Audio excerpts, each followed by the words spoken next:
And so we continue with our rolling coverage of the local government elections of 2021. And of course, the SABC has been in partnership with the CSIR as they provide us with data and their own projections as to what they think will be the outcomes of this particular year's local election. I'm joined by Pravesh Deba. He's from the CSIR and is going to take us through some of the projections. Thank you very much, Pravesh, for joining us.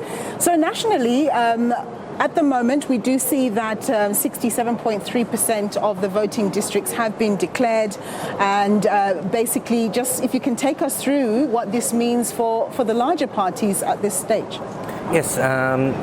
If we are looking at this nationally, we are saying that at this stage we are projecting that the ANC will end up with 46.2% of the votes. The DA will end up with 21.9% of the votes. The EFF will end up with 10.6% of the votes, etc.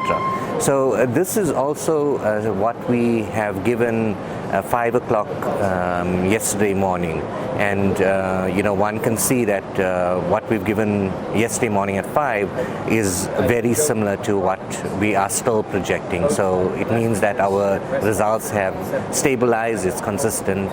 Yes, indeed. So you're quite confident in your estimation, and in terms of your your ability to be spot on with your projections, do you tend to get it more or less right?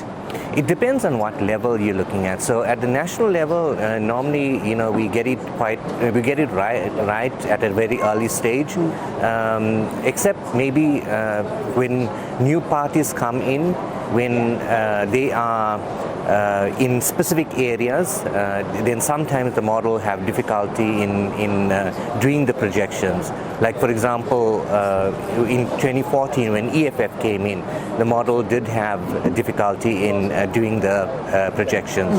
And then I see also, for for Action SA, we also struggled a little bit, especially in Gauteng, to give an accurate prediction. Yeah, but you seem to have done a good job, given what we're seeing in terms of you're putting them at 2.2% of the vote, and that's much better than the likes of the Good Party, ACDP, UDM, and so on and so forth, given that they've made inroads in KwaZulu-Natal and Gauteng.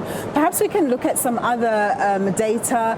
We know that you've gone through the provincial picture quite a lot, so perhaps let's just look at more regional stuff that you can tell us about. Okay, so we can look at some of the metros. This has also been shown as well previously. So for Nelson Mandela Bay, we are expecting ANC to end up at 39.4, DA at 41.4, the EFF at 6.5, etc. So for Buffalo City, we are expecting the ANC to end up at 61.1, the DA at 18.6, the EFF at 11.7. And just in terms of that data, just to unpack it a little bit, so the projection is that these major parties will have done slightly less well than they did in 2016. With the exception of EFF, which looks like the projection is better for EFF, whereby they managed to achieve 8.2% of the vote in 2016, but they look like they could achieve 11.7% of the vote this time around. Yes, that is correct, but also ANC, they've achieved 59.9% of the votes. Yes. And we are projecting 61.1 for Buffalo City, so there is an improvement as well. It is DA that has dropped slightly, but you can see this is very consistent from 2016. I mean, it's just small changes, except for EFF, that's a slightly larger change. Yeah. If you go to Mangaung is always interesting. Yes. So at this moment we're looking at them falling just below 50%. Yes. Sitting at 49.1%. and DA at 24.5%, the EFF at 10.9%. Yeah, so the ANC and the DA seemingly likely to lose ground in Mangaung, while the EFF has actually done better.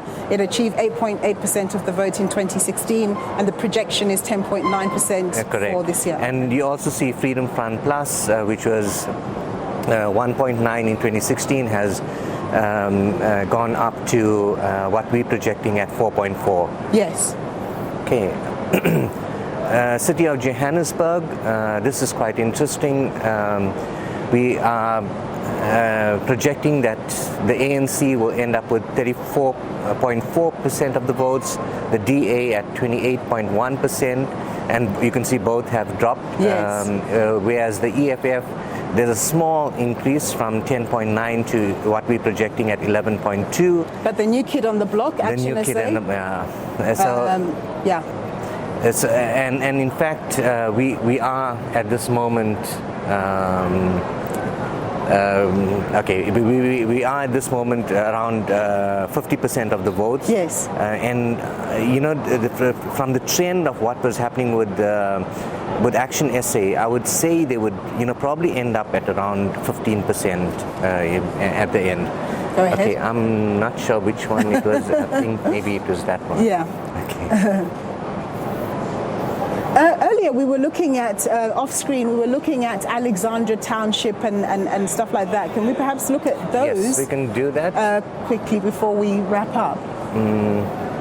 Yeah. So we don't do a projection for areas like Alexandra and so on because it's too small. We concentrate more on bigger areas. But what you can see here is quite interesting. So at this stage, 15% of the voting districts have been counted. So in other words, it is 5 that has been declared out of a total of 27.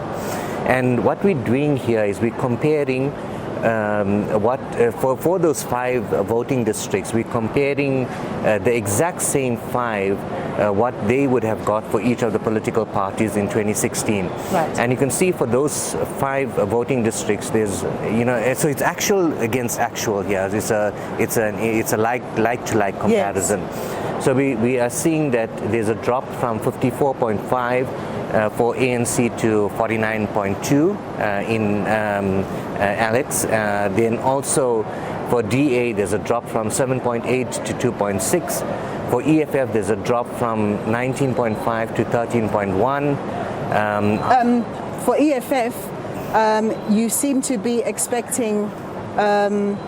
Okay, yeah, there's a drop. Yeah, sorry, I'm looking at the wrong. And Action SA, there's no, they weren't here in 2016. Correct. And you can see that what's happening at the moment is that they are sitting at 16.3%. Yes.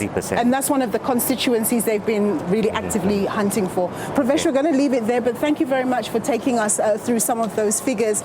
So, of course, you can see that the DA and the ANC losing some ground in some of the places, and the EFF doing a little bit better here and there. Action SA really the big story in Gauteng, where they're managing to make significant strides. We're going to leave it there for now, and we're going to go for a quick break.